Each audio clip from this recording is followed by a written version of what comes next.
Let the Celebrations Begin by Margaret Wilde and illustrated by Julie Vivas.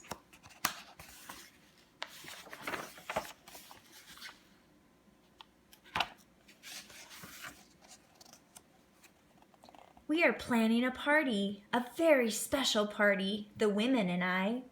My name is Miriam, and this is where I live, Hut 18, Bed 22. This is my best friend Sarah, and this is David. He is only 4. See him there in the corner with his mama's old black shawl? See his hungry eyes and his legs. His legs! The chickens running in our yard were fatter. Chickens. Oh, it is years since I've chewed on a chicken leg. Back then, I didn't like the skin or the fat. Now I would gobble it up, skin, fat, and bones. I would lick the plate and pull the wishbone and make sure David had second helpings, third helpings, fourth helpings of everything. Sarah and David think they have always lived here. They think this is their home. But I still remember. I remember Mama and Papa in my very own bedroom, in my very own bed, and in the corner, my very own toys. Sarah and David say to me, "Tell us again, Miriam. Tell us about your teddy bear with the squeak in the middle. Tell us about your doll that has eyes that blink. Tell us about your soft pink elephant that sits on the windowsill and the owl that swings from the ceiling." So I tell them. Sarah stares at me, and David hugs his mama's old black shawl. I run away to be on my own because I know Sarah and David want a toy more than anything else in the world. And in this place, there are no toys. That is why we are planning a party. A very special party, the women and I. When the soldiers come to set us free, and they are coming soon, everyone says so.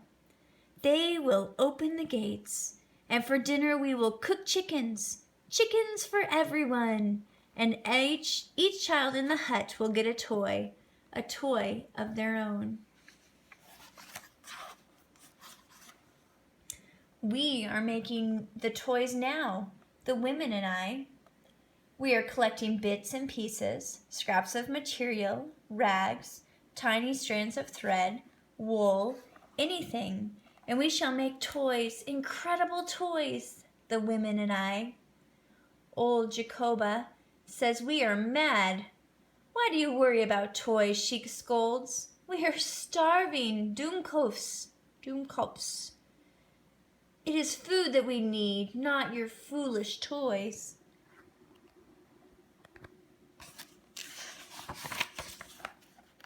But we laugh at her, the women and I, and we go on begging buttons and torn pockets because there is nothing we can do about the food. There is no food.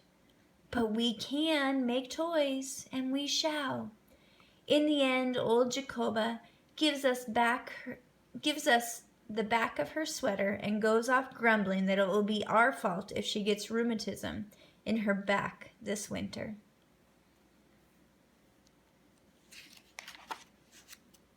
But we shrug and smile because we know we won't be in the camp this winter. The soldiers are coming soon. Everyone said so, and we must be ready, the women and I, for our party, our very special party. We are cutting and sewing, all of us. Every night while the guards sleep, even old Jacoba is helping.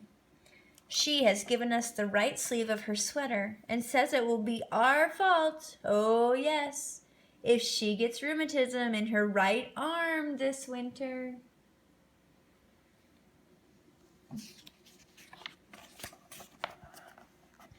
But we still don't have enough material.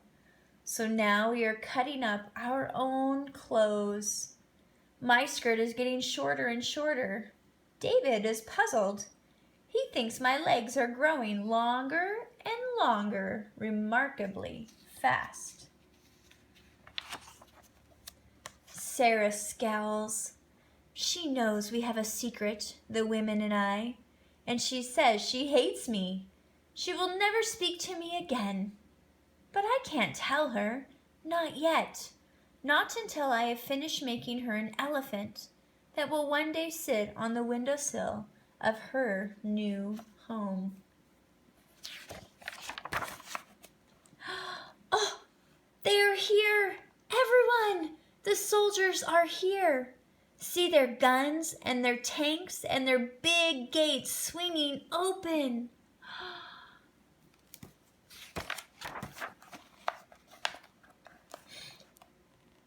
David peeps at the soldiers through his mama's old black shawl, and the soldiers stare back at us. Oh, so strangely, making soft noises in their throats. They seem afraid to touch us, as if they think we might break. Then old Jacoba shuffles forward and demands a cooked chicken, all to herself, and the soldiers laugh, and one of them swings David up onto his shoulders.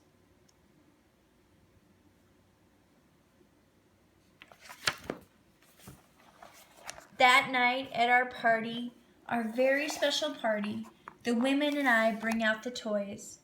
David wraps up his precious owl in his mama's old black shawl. Sarah hugs her funny patchwork elephant and vows to keep it always on her windowsill. And old Jacoba tells everyone very loudly that she donated her whole sweater. Yes, the back of it, the front, and both sleeves, so that these dear children could have toys. The women and I wink at one another and pass old Jacoba another helping of chicken soup. And so the celebrations began.